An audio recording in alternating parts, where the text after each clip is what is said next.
Hello विद्यार्थी मित्रों केम छो। तो लास्ट ईयर में આપણે બે ઇફેક્ટની વાત કરી ગયેલા, બે અસરની વાત કરી ગયેલા, ઇલેક્ટ્રોમેગ્નેટિક અસર અને અતિસંયુગ્મન હાઇપર કોન્જ્યુગેશન. ચલો આજે એના પર આધારિત કેટલાક પ્રશ્ન છે, ઉદાહરણને સ્વાધ્યાયને અત્યારે આપણે જોઈ લઈએ. તો તમે અહીં જોશો ઉદાહરણનો કોયડો 12.19 કે CH3 CH2 કરતા CH3 C વધુ સ્થાયી અને CH3 ઓછું સ્થાયી છે. શા માટે સમજાવો. તો પહેલા આની વાત કરી. આ CH3 C બરાબર એ આના કરતા વધારે સ્થાયી છે CH3 CH2 કરતા, બરાબર સ્થાયીતા. તો એનું કારણ શું? તો તમે જોશો અહીંયા જે ધન વીજભારિત કાર્બન છે એની સાથે 3 મિથાઇલ સમૂહ 3 આલ્કાઇલ સમૂહ જોડાયા છે. આપણે બધાને ખબર, એક મિથાઇલ સમૂહ લો, એક મિથાઇલ સમૂહ લો તો એમાં 3 સિગ્મા અને H પણ સિગ્મા બનાવેલા હોય છે ને. તો એમાં 3 CH3 છે એટલે આમાં 9 સિગ્મા અને H સિગ્મા બનશે. જો જે આની વાત કરીએ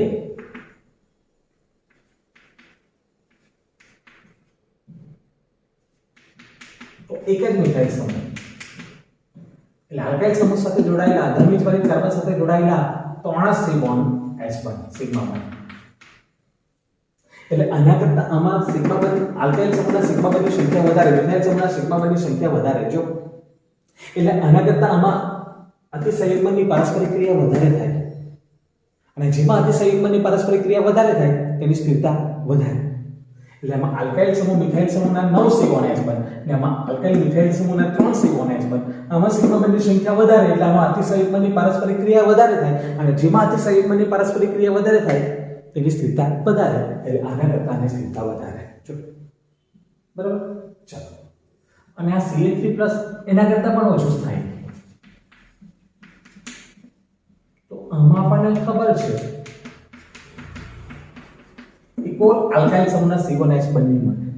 એટલે આમાં ધન વીજભારિત કાર્બનની જે ખાલી પી કક્ષક હશે ને, બરાબર છે, તે આ 3 સિગ્મા H બંને લંબ હોય એટલે આમાં અતિસંયુગ્મનની પારસ્પરિક ક્રિયા થાય જ નહીં.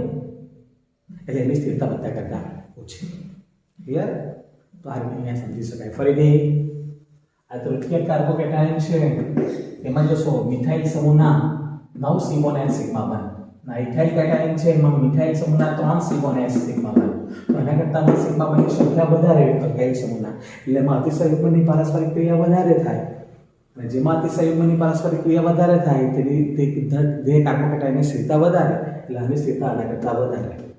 જે સૌથી ઓછી સ્થિરતા મિથાઇલ કેટાયન, કારણ કે એમાં કોઈ આલ્કાઇલ સમૂહ મળે નહીં એટલે આલ્કાઇલ સમૂહના સિગ્મા H મળે જ નહીં.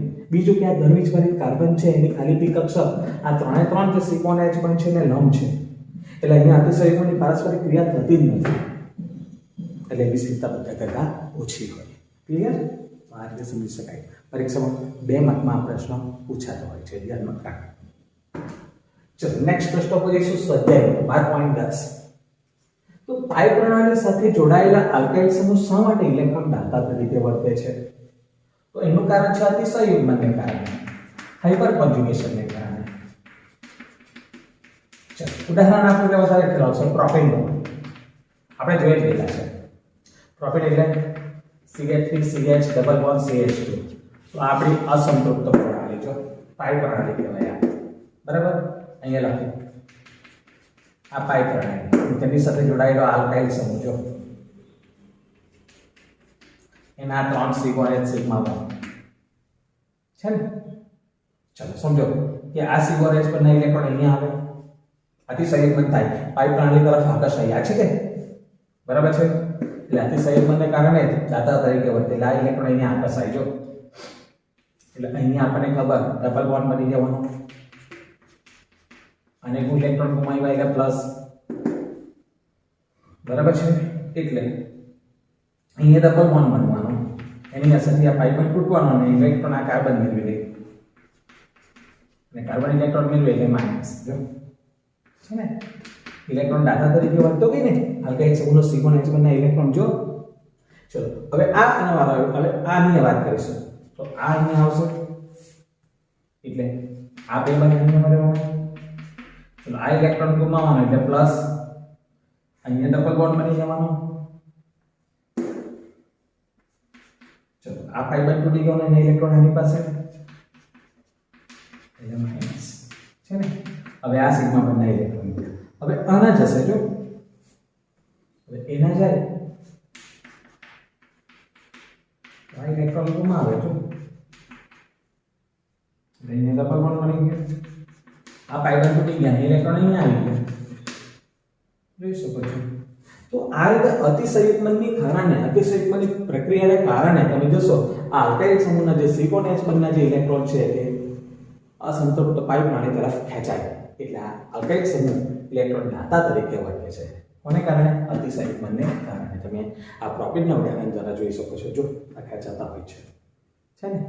આ વાત થઈ પાઇ પ્રાણી સાથે જોડાયેલા આલ્કાઇલ સમૂહ શા માટે ઇલેક્ટ્રોન દાતા તરીકે વર્તે છે? તો પ્રોપીનની અતિસંયુગ્મનની અસર બતાવી દો એટલે તમને ખ્યાલ આવી જાય. ઓકે, આ બે પ્રશ્ન અહીંયા આપણે સોલ્વ કર્યા. ઓકે,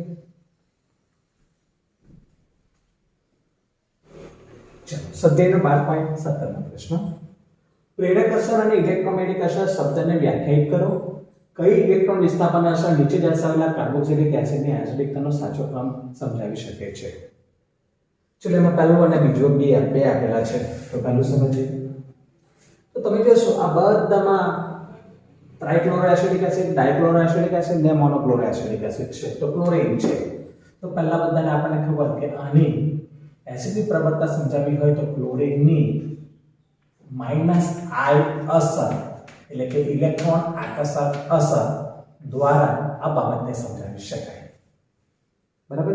એટલે ક્લોરીનની ઋણ પ્રેરક અસર -I અસર અથવા ઇલેક્ટ્રોન આકર્ષક અસર દ્વારા આ વસ્તુ સમજાવી શકાય. તો જેટલા ક્લોરીનની સંખ્યા વધારે ને, હાઇડ્રોજનની સંખ્યા વધારે ને એટલી -I અસર વધે. બરાબર? આપણે તે સમજાવો. આ જોજો.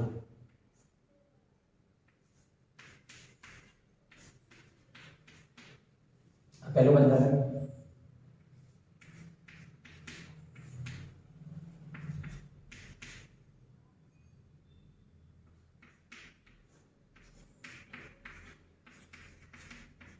આ બીજું બંધારણ.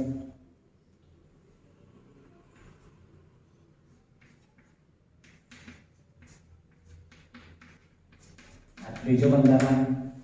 ક્લોરીન ઋણ પ્રેરક અસર, ઇલેક્ટ્રોન આકર્ષક અસર દર્શાવે. ત્રણે ત્રણ ક્લોરીન ઇલેક્ટ્રોન ખેંચવાના. જો એટલે ઇલેક્ટ્રોન આકર્ષક અસર વધવાની. બરાબર? એટલે આ O1H ધ્રુવીય બને.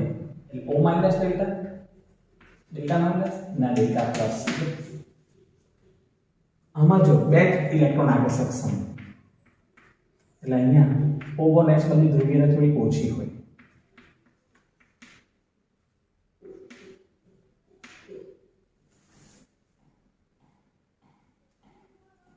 આમાં એક જ એટલે આકર્ષક સમૂહ એક જ છે એટલે O1H બની ધ્રુવીયતા બધા કરતા ઓછી હશે.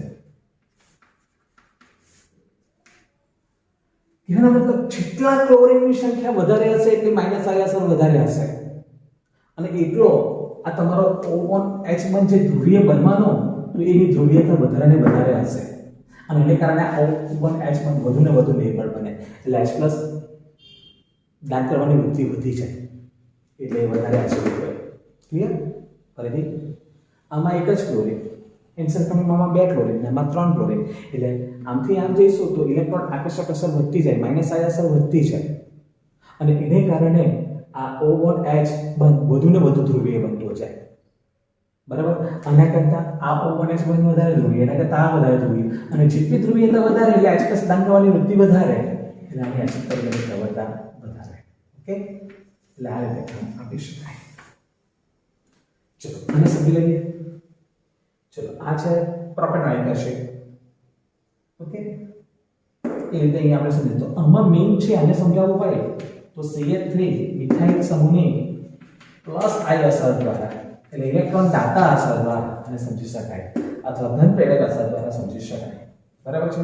ચલો સમજીએ આપણે.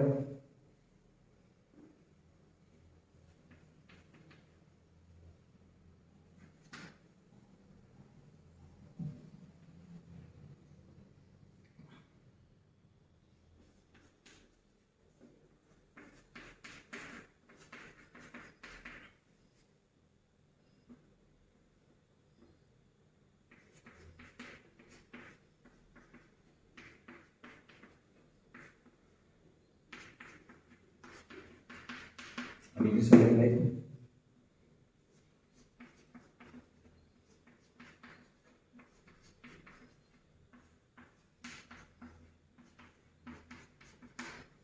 તમે જોશો CH3 પ્લસ આઈ અસર ધરાવે એટલે ઇલેક્ટ્રોન દાતા અસર ધરાવે, ઇલેક્ટ્રોન આપે. જો પેલા કરતા ઊંધું છે.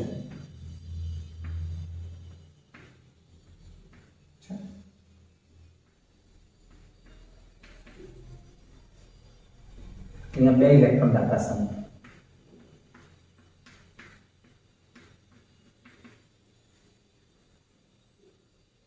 અહીંયા 3 ઇલેક્ટ્રોન દાતા સમૂહ.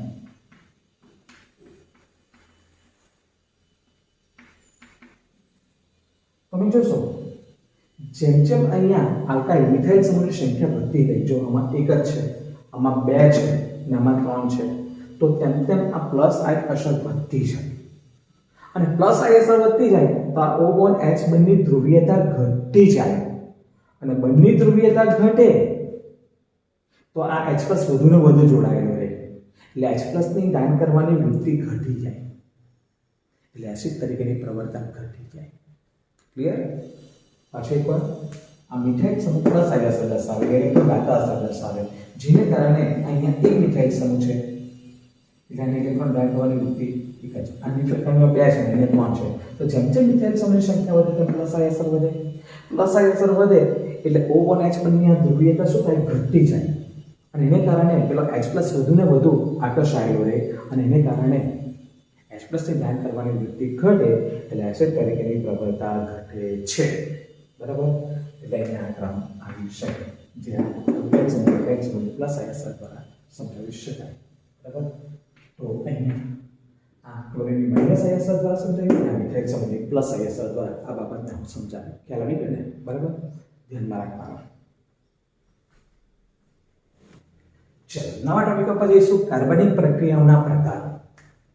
આમ જોવા જઈએ તો કાર્બનિક પ્રક્રિયા 4 પ્રકારની આવે: વિસ્થાપન પ્રક્રિયા, પુનઃવિન્યાસ પ્રક્રિયા, યોગશીલ પ્રક્રિયા અને વિલોપન પ્રક્રિયા.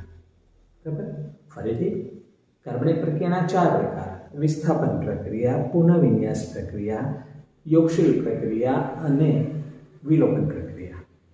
હવે આપણી ટેક્સ્ટબુકમાં આના ફક્ત નામ જ આપેલા છે, અને કહ્યું છે કે આવતા 12મા ચેપ્ટરમાં અને 13મા ચેપ્ટરમાં અને 12મા ધોરણમાં એનો અભ્યાસ કરીશું. પણ અહીંયા એની સમજૂતી આપણા માટે જરૂરી છે, કારણ કે હવે પછીના ચેપ્ટરમાં આ પ્રક્રિયા આવશે ત્યારે આપણે સમજવું પડે કે આ કઈ પ્રક્રિયા છે. એટલે હું તમને નોર્મલી સમજાવી દઉં કે આ પ્રક્રિયા કયા પ્રકારની છે. ચાલો તો એના ઉદાહરણ આપીને તમને સમજાવીશ.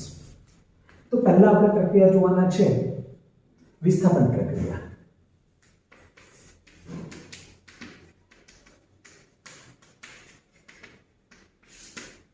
વિસ્થાપન પ્રક્રિયા. ચલો આ પ્રક્રિયામાં શું થાય? એક પરમાણુ ઉમેરાય અને બીજો પરમાણુ કે અણુ દૂર થાય, એટલે કે કોઈ એક પરમાણુ કે અણુનું સ્થાન બીજો પરમાણુ કે અણુ લે. ક્લિયર? શું થાય વિસ્થાપન પ્રક્રિયામાં? કોઈ એક પરમાણુ કે અણુનું સ્થાન કોઈ બીજો પરમાણુ કે અણુ લે તો આવી પ્રક્રિયાને કહેવાય વિસ્થાપન પ્રક્રિયા.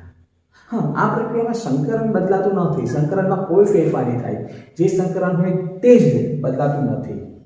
અને આ પ્રક્રિયા આલ્કેન અથવા હેલો આલ્કેનમાં આપણને ખાસ જોવા મળે. જોઈશું એટલે ખ્યાલ આવશે. ઓકે, ચલો તો મેં સામાન્ય પ્રક્રિયા બતાવો.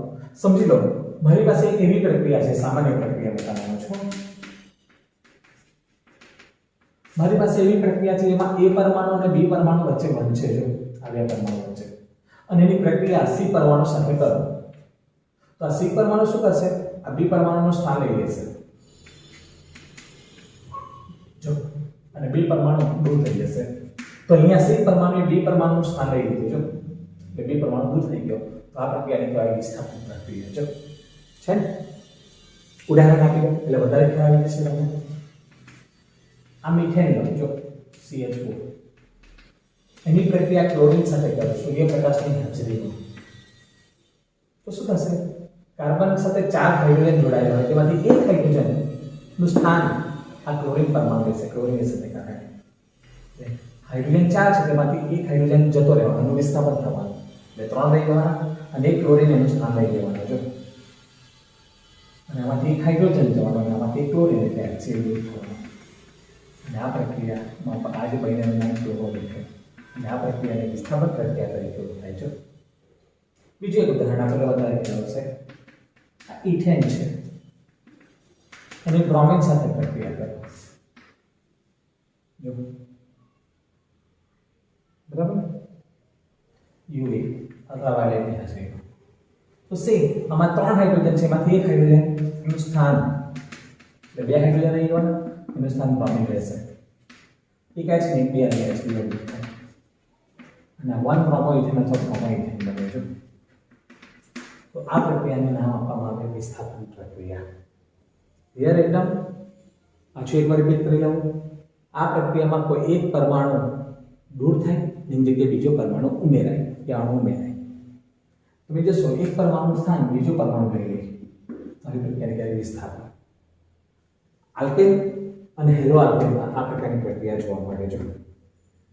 સંકરણમાં કોઈ ફેરફાર નહીં થાય, સંકરણ જે કાર્બન હોય તે જ રીતે. ચલો આ સામાન્ય પ્રક્રિયા બતાવી જેમાં સી પરમાણુ બે પરમાણુ સ્થાન લઈ લીધું છે. આ મિથેનમાં ક્લોરિનેશન એટલે ક્લોરીને આ હાઇડ્રોજન પરમાણુ સ્થાન લઈ લીધું છે. મિથેનની પ્રક્રિયા બ્રોમિન સાથે કરે તો અમારે હાઇડ્રોજનનું વિસ્થાપન આ બ્રોમિન વડે થયું. આ બધી પ્રક્રિયાને વિસ્થાપન પ્રક્રિયા તરીકે ઓળખવામાં આવે. ઓકે, ચલો બીજો પ્રકાર બતાવીશ તમને, પુનઃવિન્યાસ પ્રક્રિયા.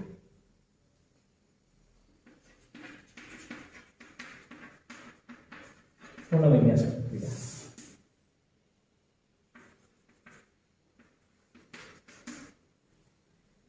ચલો પુનઃવિન્યાસ પ્રક્રિયામાં શું થાય, એમાં કોઈ પ્રક્રિયા ઉમેરાતો પણ નથી ને દૂર પણ થતો નથી. ખાસ અગત્યની વાત, કોઈ પ્રક્રિયા ઉમેરાય પણ નહીં ને કોઈ પ્રક્રિયા દૂર પણ નહીં થાય. માત્ર પરમાણુઓની ફેરગોઠવણી થાય ને નિપજ બને. બરાબર છે? એના સંઘટક બને પાછો. બહુ અગત્યની વાત, પુનઃવિન્યાસ પ્રક્રિયામાં કોઈ પ્રક્રિયા ઉમેરાતો પણ નથી ને કોઈ દૂર પણ નથી થતો. ફક્ત પરમાણુની ફેરબદલણી થાય ને એનો સમઘટક બને. જો ઉદાહરણ આપી લે વધારે ખ્યાલ આવશે. આ બાજુ જો ચલો 4 કાર્બન વાળો બ્યુટેન લો.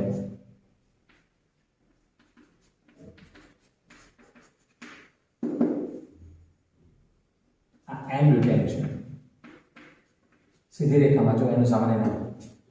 ચલો એની AlCl3 ની હાજરીમાં પ્રક્રિયા કરીએ તો શું થાય, જે આ કાર્બન રેખીય હોય ને તે શાખામાં જતો રહે, ખાલી ફેરબદલણી થાય. જો બે 3 CH3 માં ને એક શાખામાં આવી ગયો. જો આ CH3 સંયોજકતા બોલ કરી એટલે આઇસોબ્યુટેન બન્યો. જો શરૂઆત ત્રીજા કાર્બનમાં કાર્બનની એક શાખા આઇસોબ્યુટેન છે ને, બ્યુટેનનો સંઘટક તો ગયો ને. બરાબર? એટલે શું થયું આમાં, ફક્ત પરમાણુની ફેરગોઠવણી થઈ. જો જે રેખીય શૃંખલા તેની જગ્યાએ શાખીય શૃંખલા બની. તો આને કહેવાય પુનઃવિન્યાસ પ્રક્રિયા. બીજું એક ઉદાહરણ આપણે વધારે ખ્યાલ આવશે. Double bond. ચલો આનું નામ છે બ્યુટ-1. એની એસિડ ઉદ્દીપકની હાજરીમાં પ્રક્રિયા કરી. કોઈ એસિડ ઉદ્દીપકની હાજરીમાં પ્રક્રિયા કરે તો શું થાય, આ ત્રિબંધ પહેલા કાર્બન પછી જગ્યાએ વચ્ચેના કાર્બન પર જતો રહી. જો નહીં આવી જાય સંયોજકતા પૂરી કરી એટલે બ્યુટ-2 બન્યો. છે શું થયું, ફક્ત ત્રિબંધનું સ્થાન બદલાઈ ગયું, બ્યુટીનનો જ સંઘટક બન્યો. બ્યુટ-1 ની જગ્યાએ બ્યુટ-2 બન્યો છે ને, એનો જ સંઘટક બન્યો.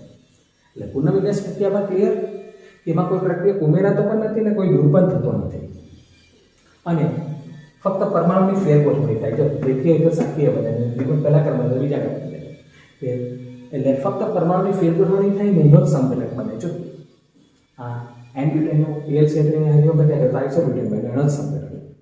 બ્યુટ-1 નો એસિડ ઉદ્દીપકની હાજરીમાં બન્યો બ્યુટ-2 બન્યો, જે એનો જ સંઘટક છે. જો એટલે એના જ સંઘટક બનતા હોય છે. તો આ વિસ્થાપન પ્રક્રિયા અને આ પુનઃવિન્યાસ પ્રક્રિયા. ક્લિયર? ચલો ત્રીજી પ્રક્રિયા યોગશીલ પ્રક્રિયા. તો યોગશીલ પ્રક્રિયામાં તો ત્રિબંધ કે ત્રિબંધમાં રહેલો પાઇબંધ તૂટે. ખાસ યાદ રાખજો, પાઇબંધ તૂટવાની પ્રક્રિયા એટલે યોગશીલ પ્રક્રિયા.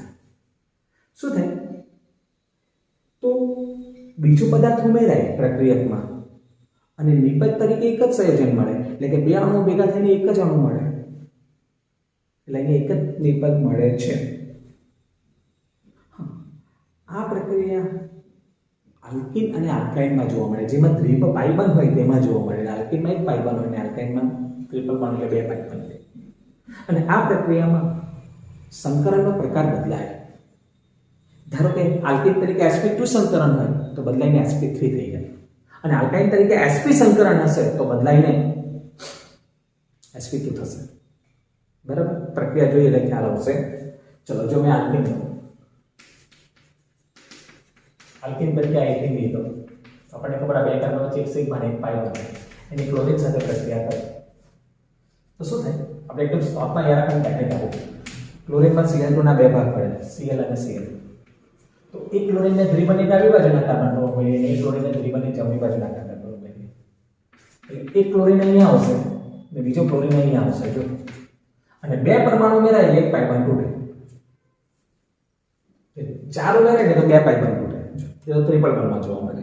ટૂંકમાં બે Cl હતા, એક ડાબી બાજુના દ્વિબંધની ડાબી બાજુના કાર્બન બને, એક Cl દ્વિબંધની જમણી બાજુના કાર્બન બને, બે પરમાણુ ઉમેરાય એટલે એક પાઈ બંધ તૂટી ગયો. તો આ પ્રક્રિયાને કહેવાય યુગશીલ પ્રક્રિયા. ક્લિયર? પાછો એકવાર, દ્વિબંધ કે ત્રિબંધમાં રહેલો પાઈ બંધ તૂટવાની પ્રક્રિયા એટલે યુગશીલ પ્રક્રિયા. આ પ્રક્રિયામાં એક પદાર્થમાં બીજો પદાર્થ ઉમેરાય અને નિપજ તરીકે એક જ સંયોજન મળે, એટલે કે બે અણુ ભેગા થઈને એક જ અણુ મળે. આ પ્રક્રિયા આલ્કીન અને આલ્કાઇનમાં જોવા મળે, એટલે કે જેમાં પાઈ બંધ હોય તેમાં જોવા મળે. આ પ્રક્રિયાને અંતે સંકરણ બદલાય. જો sp2 સંકરણ હશે, જો અહીંયા sp2 હતું બંને કાર્બન, તો બદલાઈને sp3 થઈ ગયું. અને sp હશે, ધારો કે ટ્રિપલ બોન્ડ હશે, sp હશે તો તે સંકરણ બદલાઈને sp2 થઈ જાય છે.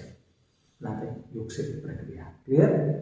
ચલો, નેક્સ્ટ પ્રક્રિયા ઉપર આવીશ, વિલોપન પ્રક્રિયા.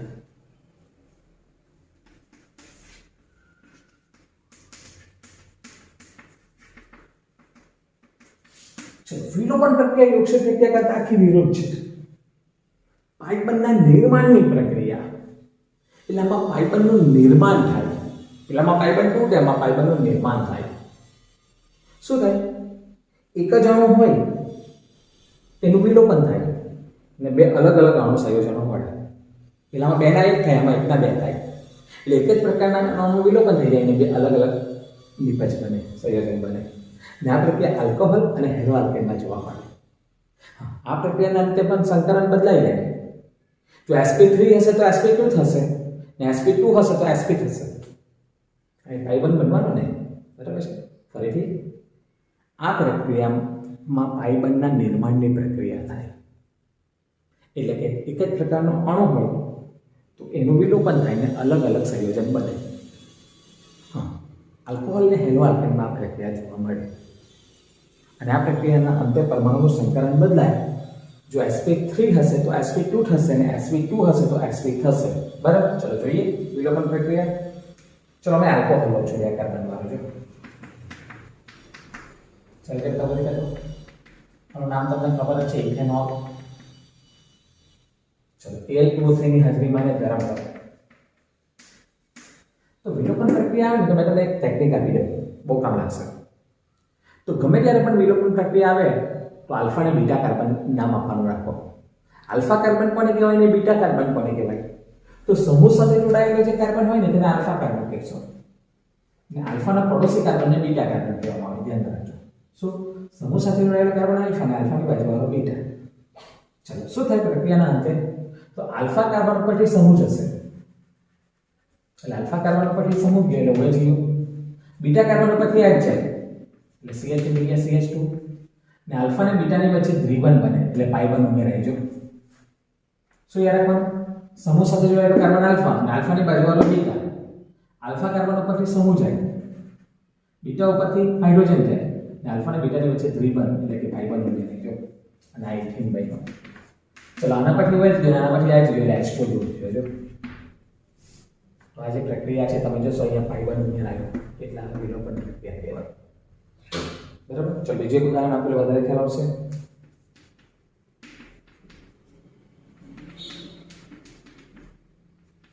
ચલો બ્રોમોઇથેન લઈએ, 1 બ્રોમો અથવા બ્રોમોઇથેન જેને આલ્કોહોલિક KOH સાથે પ્રક્રિયા કરીએ આલ્કોહોલીય KOH સાથેની પ્રક્રિયા કરી. ચલો વિલોપન પ્રક્રિયા મેં તમને કહ્યું તે પ્રમાણે આલ્ફા અને બીટા બે કાર્બન આપી જ દેવાના. જો આલ્ફા કાર્બન હોય તો આ સમૂહ સાથે જોડાયેલો કાર્બન આલ્ફા, આલ્ફાની બાજુવાળો બીટા. ચલો મેં તમને કહ્યું આલ્ફા કાર્બન ઉપરથી કોણ જાય? સમૂહ જાય. બીટા ઉપરથી કોણ જાય? તો હાઇડ્રોજન જાય. યાદ જ રાખવાનું. આલ્ફા અને બીટાની વચ્ચે ત્રિબંધ જો એટલે પાઈ બની ગયો નહીં કેમ બની ગયો. ચલો અહીંયા પ્રોમિન ના કે સાથે જાય એટલે કે ના H આ બીજા ઉપર H OH સાથે જાય એટલે H2 આ રીતે પ્રક્રિયા થાય. શું યાદ રાખવાનું? વિલોપન પ્રક્રિયામાં સમૂહ સાથે જોડાયેલો કાર્બન આલ્ફા અને આલ્ફાની બાજુવાળો બીટા કાર્બન. આલ્ફા ઉપરથી સમૂહ કાઢો, બીટા ઉપરથી H કાઢો, આલ્ફા અને બીટાની વચ્ચે ત્રિબંધ ઉમેરો એટલે પાઈ બની ગયો એટલે વિલોપન પ્રક્રિયા. બરાબર ને? બાકીની તમે દૂર કરો તો આ થઈ વિલોપન પ્રક્રિયા. ક્લિયર એકદમ? તો મેં તમને આ યોગક્ષેપ પ્રક્રિયા અને વિલોપન પ્રક્રિયા બે વચ્ચે ખાસ ડિફરન્સ, આમાં પાઇબંધ તૂટે અને આમાં પાઇબંધ નિર્માણ થાય. આટલી વસ્તુ ખાસ ધ્યાનમાં રાખજો. બરાબર? તો ઘણીવાર એમસીક્યુમાં પૂછતા હોય છે કે નીચેની પૈકી યોગક્ષેપ પ્રક્રિયા કઈ, વિલોપન પ્રક્રિયા કઈ, પુનઃવિન્યાસ પ્રક્રિયા કઈ, વિસ્થાપન પ્રક્રિયા કઈ, તો તમારે આ બધું ધ્યાનમાં રાખવું પડે. ઓકે?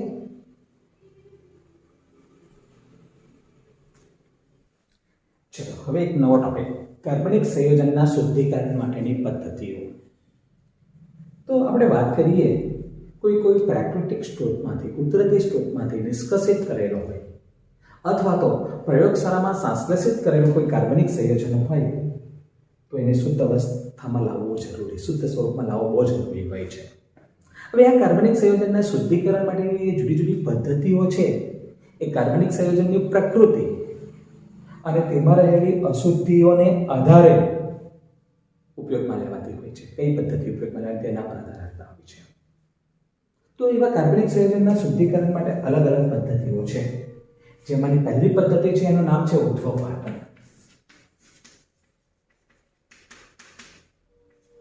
બીજી પદ્ધતિનું નામ છે સ્ફટિકીકરણ. ત્રીજી પદ્ધતિનું નામ છે નિષ્યંદન. ચોથી પદ્ધતિ છે વિભેદી નિષ્કર્ષણ.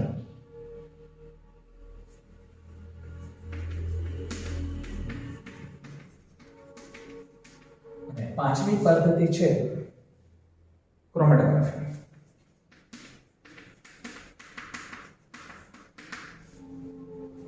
એમ તો કાર્બનિક સંયોજનની શુદ્ધતા તેના ગલન બિંદુ અને ઉત્કલન બિંદુના માપન ઉપરના આધારે નક્કી થાય કે ભાઈ કેટલો શુદ્ધ છે. કોઈ શુદ્ધ કાર્બનિક સંયોજન ન હોય ને તેના ગલન બિંદુ ઉત્કલન બિંદુ અતિ ચોક્કસ હોય છે. હવે કાર્બનિક સંયોજનના શુદ્ધિકરણ માટે અત્યારે નવી પદ્ધતિઓ વપરાય જેવી કે ક્રોમેટોગ્રાફી અને વર્ણપટદર્શકી એટલે કે સ્પેક્ટ્રોગ્રાફી પદ્ધતિ પર આધારિત હોય છે. બરાબર? તો નોર્મલી મુદ્દા હતા, ખાલી એમાં યાદ રાખવા જેવા મુદ્દા છે. કાર્બનિક સંયોજનના શુદ્ધિકરણ માટે કઈ પદ્ધતિઓ છે? તો ઉદ્ધવપાટન, સ્ફટિકીકરણ, નિષ્યંદન, વિભેદી નિષ્કર્ષણ અને ક્રોમેટોગ્રાફી. અને આ માપન એના ગલન બિંદુ અને ઉત્કલન બિંદુના આધારે નક્કી થાય શુદ્ધતા. ને એના માટે કાર્બનિક પદાર્થની શુદ્ધતા તપાસવા નવી પદ્ધતિઓ છે. એક ક્રોમેટોગ્રાફી અને વિવિધ પ્રકારની ક્રોમેટોગ્રાફી અને બીજું છે સ્પેક્ટ્રોગ્રાફી એટલે કે વર્ણપટદર્શકીય પદ્ધતિ. આટલી વસ્તુ આપણે ધ્યાનમાં રાખીશું. કઈ પદ્ધતિ અને આધારે શુદ્ધતા મપાય અને અતિ ચોક્કસ પદ્ધતિ કઈ છે, એટલે આધુનિક પદ્ધતિ કઈ છે તો ક્રોમેટોગ્રાફી અને વર્ણપટદર્શક એટલે આપણે વાત કરીશું સ્પેક્ટ્રોગ્રાફી પદ્ધતિ. તો આટલી વસ્તુ ધ્યાનમાં રાખવાની. ઓકે? તો ચાલો આજના આપણે જે ટોપિક જોઈ ગયા, બરાબર, તો એમાં ખાલી તમારે સમજવાનું છે. થિયરિકલ કોઈ ટોપિક હતા નહીં આજે, બરાબર છે? એટલે આટલું ધ્યાનમાં રાખવાનું. હવે આ જે બધી પદ્ધતિ જે છે ને એમાંથી આપણે શોર્ટમાં જોવાના છે, બહુ ડિટેલમાં જવાના નથી. એટલે આવતા વિડીયોમાં આમાંથી જે ઉપયોગી હોય તે જ આપણે ચલાવીશું. ઉપયોગી હશે તે જ ચલાવીશું. બરાબર? આખી થિયરી જોવાની નથી. બરાબર છે? કારણ કે એમાંથી પણ આપણે જે કે નીટમાંથી અમુક જ મુદ્દા પૂછાતા હોય તો જેવા પૂછાતા હોય એવા મુદ્દા હું ચલાવીશ. ઓકે? Thank you.